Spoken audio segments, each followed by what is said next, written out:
los artistas. En ese momento, lo que hoy está súper desarrollado y que sería este capitalismo emocional y que trabaja por proyectos y donde nuestra imaginación está súper valorizada, estaba realmente empezando y tomaba como modelos justamente el proyecto artístico, las formas de trabajar de los artistas. Era un momento donde bebíamos de fuentes como el operaísmo italiano y de esa salida de la fábrica y de no queremos trabajos estables, donde la irregularidad del trabajo nos parecía que daba una salida, una cierta una esperanza a construir otro trabajo más allá del capitalismo fordista de la fábrica, etc. Claro, el capital nos contestó, que no queréis un trabajo estable, que queréis vivir en otras condiciones, pues os vais a enterar. Y ya se sabe que cuidado con lo que deseas, no es broma. Es verdad que el capitalismo es muy flexible y sabe cooptar muy bien nuestros sueños y convertirlos en pesadillas, y eso es un poco lo que ocurrió en la década siguiente.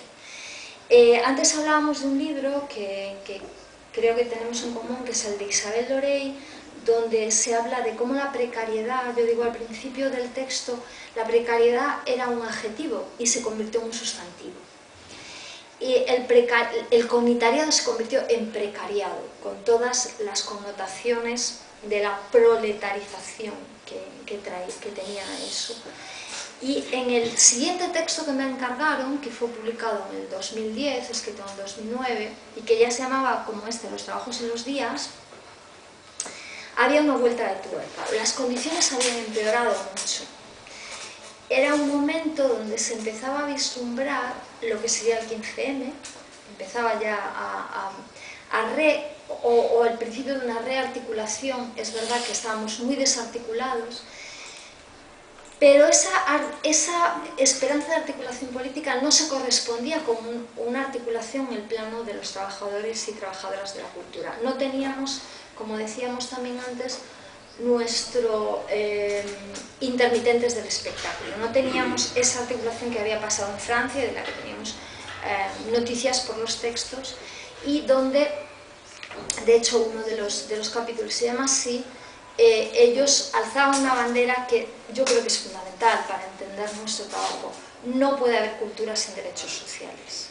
La cultura es un derecho y además los trabajadores y trabajadoras de la cultura tienen que tener derechos sociales, y eso implica el considerarnos a nosotros mismos trabajadores y trabajadoras de la cultura, y una cierta articulación que, insisto, no puede pasar por el sindicalismo clásico, no puede pasar por ese tipo de asociación que se dio, porque de alguna manera estamos repitiendo los errores de la izquierda tradicional, con unas jerarquizaciones además, que bueno, no voy a hablar del caso catalán, porque las que lo conozcáis ya sabéis cómo acabó la cosa. Hay una especie de refundación, ¿no?, de la asociación de artistas, que espero que salga mejor.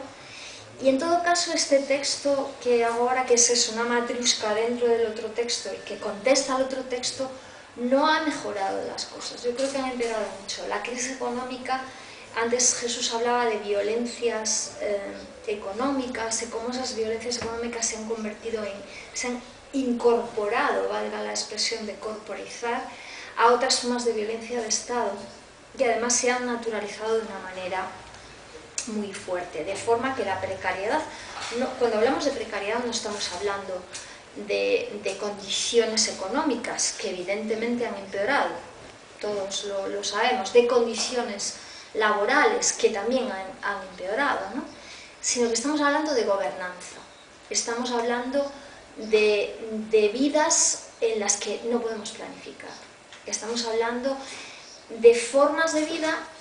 Y esto tiene que ver con otro eje de transversalidad que decíamos también antes, que en España aparece poco, que es la racialización, quizá porque es una sociedad tan clasista y tan racista que no permite que haya demasiados trabajadores dentro del ámbito de la cultura, ni siquiera llegan ahí, ¿no?, trabajadores y trabajadoras racializados, y que antes pensábamos que ocurrían en otros lugares, y son formas de gobernanza que ya se han instalado en la metrópoli, como dice Boaventura de Sousa, ¿no?, cuando habla esa incorporación, o como dice Achille Mbembe cuando habla de devenir negro del mundo, ¿no?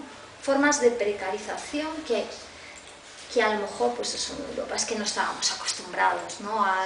Cuando yo os decía, cuando fui la primera vez a Argentina, en el 2002, dije, hostia, esto es el futuro de Europa, qué chungo, ¿no? Porque a mí me habían educado pensando que había ciertos derechos que eran inalienables, la educación, la sanidad, la seguridad.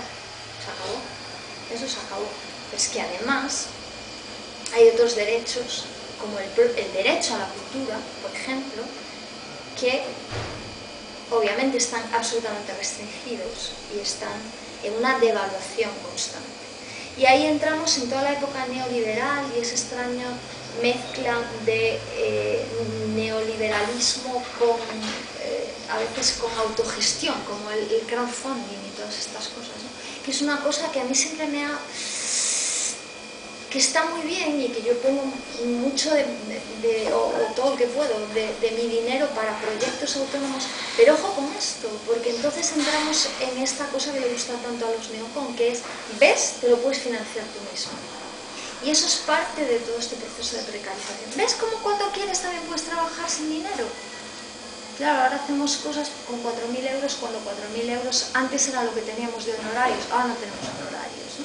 Como si este trabajo volviéramos, de alguna manera estamos volviendo a esta cosa romántica del trabajar por vocación, que yo le digo, yo doy clase en una facultad de arte, y digo, ojito con esto, porque al médico nadie deja de pagarle, porque sea su vocación ser médico, y sin embargo nosotros tenemos que hablar, es que aún encima te lo pasas chupi, no, perdona, o sea, yo no lo paso chupi, para mí pasármelo bien es irme de cañas con mis amigos, esto es un trabajo, y además un trabajo muy complicado, un trabajo que no se considera trabajo, un trabajo sin principio y fin, en fin, un extraño trabajo que sufre un proceso de precarización como todos los trabajos, que va mucho más allá de las condiciones económicas.